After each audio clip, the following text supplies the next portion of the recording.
जय श्री कृष्ण जय श्री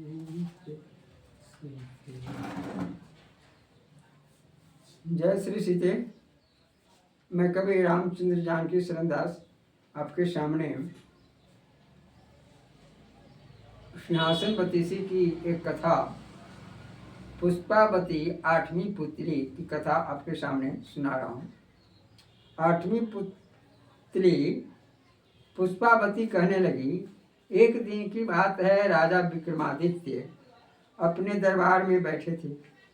तभी एक बढ़ई काष्ठ का बना घोड़ा लेकर आया। उसने राजा से कहा, अन्नदाता आपकी जय हो, मैंने यह घोड़ा आपके लिए लाया है। विक्रम ने उसे देखकर कहा, पर यह काष्ठ का बना है। बढ़ई कहने लगा, हाँ श्रीमान, यह घोड़ा मेरी कला है और ज्ञान का सर्वोत्कृष्ट नमूना है। यह घोड़ा आकाश में पवन वेग से उड़ सकता है। आपको सादर समर्पित है। और राजा विक्रमादित्य ने बढ़ई को बहुमूल्य उपहार देकर घोड़ा अस्तबल में रखवा लिया। बढ़ई जाते जाते बोला, मैं जा रहा हूँ, किंतु एक बात का ध्यान रखें कि इस घोड़े पर वार बिल्कुल न करें, वरना यह बेकाबू हो जाएगा और सवार को उठाकर फेंक देगा। काष्ठ का वह घोड़ा काफी समय तक राजा विक्रमादित्य के अस्तबल में पड़ा रहा। एक दिन राजा को उसका ध्यान आया। उसने उस पर सैर करने का विचार किया। वह काष्ठ का घोड़ा अस्तबल से बाहर लाया गया। रत्न जड़ित जीन रख दी गई और राजा विक्रम उस पर सवार हो गया। पलक झपकते ही घोड़ा पवन वेग से उड़ने लगा। वह कितना तेज उड़ सकता है, यह जानने के लिए राजा ने एक चाबुक जड़ दिया। अब क्या था, घोड़े का वेग इतना तेज हो गया कि राजा अपने को संभाल न पा रहा था। एकाएक उसे ख्याल आया कि बढ़ई ने चाबुक मारने से मना किया था। अब क्या हो सकता था। घोड़ा अचानक पलट गया।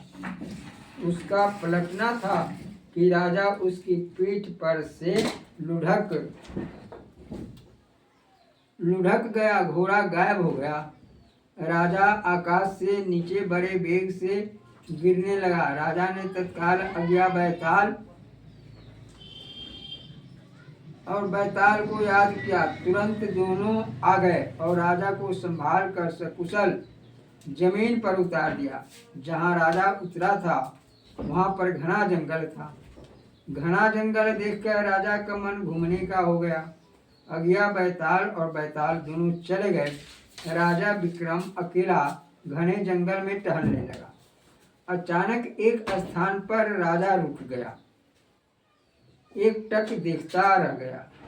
सामने एक पेड़ से एक बंदरिया बंधी थी। राजा आश्चर्य करने लगा, इस सुनसान घने जंगल में बंदरिया को इस तरह आदमी के सिवाय दूसरा नहीं बांध सकता है। अवश्य ही कोई मनुष्य यहाँ पर है। यह जानने के लिए विक्रम वहाँ छुप गया। विक्रम को वहाँ छिपे शाम हो गई। कुछ देर बाद एक साधु आता दिखा। वह एक पेड़ के पास गया, उसकी पत्तियां तोड़ी और उसका रस बंदरिया के शरीर पर टपका दिया। वह बंदरिया रस टपकते ही एक सुंदरी युवती बन गई। साधु उसका हाथ पकड़कर भीतर ले गया। सुबह उसने उसे एक दूसरे पेड़ के पत्तों का रस निकालते देखा। इस रस को निचोड़कर उसने युवती पर छिड़क दिया। वह फिर बंदरिया बन गई। तब साधु उसको बांधकर चलता बना। यह सारा चमत्कार विक्रम देखता रहा। साधु के जाने के बाद विक्रम ने वैसा ही कर दिया। बंदरिया को सुंदर युवती बना दिया तो युवती ठिठक गई, बोली, आपने मुझे बंदरिया से ऐसा कैसे बना दिया? विक्रम बोला, डरो मत, मेरा नाम विक्रम है। मैं कल से यहाँ छिपा पड़ा हूँ, साधु की सब करामात देख रहा हूँ। कहो तो तुमको फिर से बंदरिया बना दूँ। युवती घबराकर बोली, नहीं नहीं, मुझे इस नरक से निकालो, मेरे माता पिता के पास पहुंचा दो। राजा ने पूछा, तुम कौन हो? युवती बोली, मैं अनंग देश की राजकुमारी हूँ। दुष्ट साधु मेरा अपहरण कर लाया है, रात दिन नरक में डाल रखा है, मेरा जीवन बर्बाद कर दिया है। हर रोज मुझे सताता है, बंदरिया बनाकर बांध कर चला जाता है। विक्रम बोला, डरो मत, मैं तुमको अनंग देश पहुंचा दूंगा। विक्रम उसे अपने साथ लेकर चल पड़ा। कुछ ही दूर गया था कि एकाएक धमाका हुआ और धुआं निकला। राजा और वह सुंदरी ठिठक गई। धुएं के बीच में वही साधु निकला। उसने गरज कर विक्रम का रास्ता रोक लिया और वह बोला,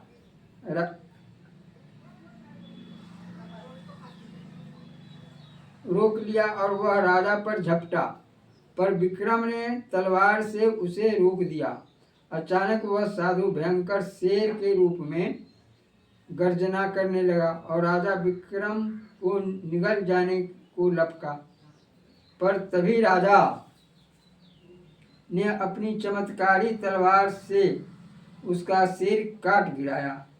साधु मर गया और अपने असली रूप में आ गया। वह वास्तव में एक राक्षस था। साधु का वेश इस प्रकार अंत देखकर राजकुमारी ने संतोष की सांस ली। कुछ दूर चलने के बाद वह युवती बोली, मैं अभी आती हूँ, और वह साधु के डेरे की ओर चली गई। कुछ देर बाद लौटी तो उसके हाथ में लाल रंग का रुमाल का एक फूल था। तो उसने विक्रम को दिया और बोली, इस फूल से प्रतिदिन एक लाल निकलता है। यह मुझे साधु ने दिया था कि मैं खुश रहा करूं। आप इसे अपने पास रखिए। राजा ने वह फूल अपने हाथ में ले लिया। दोनों चल पड़े। वह राजकुमारी अत्यंत सुंदर थी। राजा विक्रम उसे अपने साथ लेकर अनंगपुर आया। राजकुमारी जब राजमहल में आई तो खुशियां बिखर गई।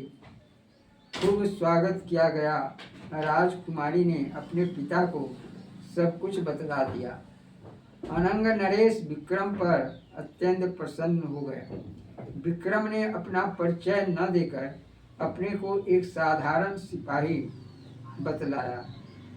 अगले दिन राजा अनंगपुर ने विक्रम से कहा, तुम मेरी लड़की से विवाह कर लो। तुम्हारे समान वीर को मैं अपनी पुत्री सहर्ष दे रहा हूँ। विवाहोपरांत तुम यहाँ के राजा बनोगे। अनंगपुर नरेश की यह बात सुनकर राजा विक्रमादित्य ने नम्रता पूर्वक कहा, राजन, कृपया क्षमा करें। प्रत्येक स्त्री को पत्नी नहीं बनाया जा सकता। वह माँ और बहन भी है। आपकी कृपा के लिए धन्यवाद। मैंने कर्तव्य का पालन किया, इसका मूल्य मैं नहीं लूंगा। अनंग नरेश को बड़ा आश्चर्य लगा। राजा विक्रम अनंग देश से वापस लौट पड़े।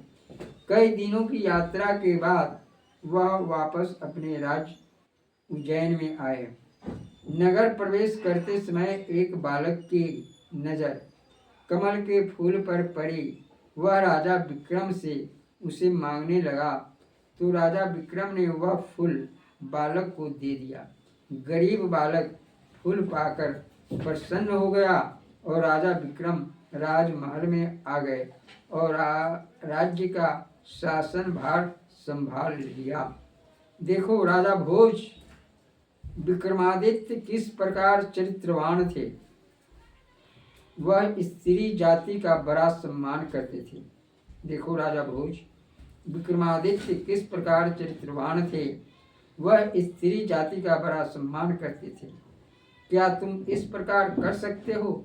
अगर हाँ तो इस सिंहासन पर बैठो, वरना नहीं। और वह पुतली भी अपनी कथा समाप्त कर आकाश में उड़ गई। जय श्री सीते। यह प्रसंग आपको अच्छा लगे तो कृपया इसे अवश्य सुनने का प्रयास करेंगे। जय श्री सीते।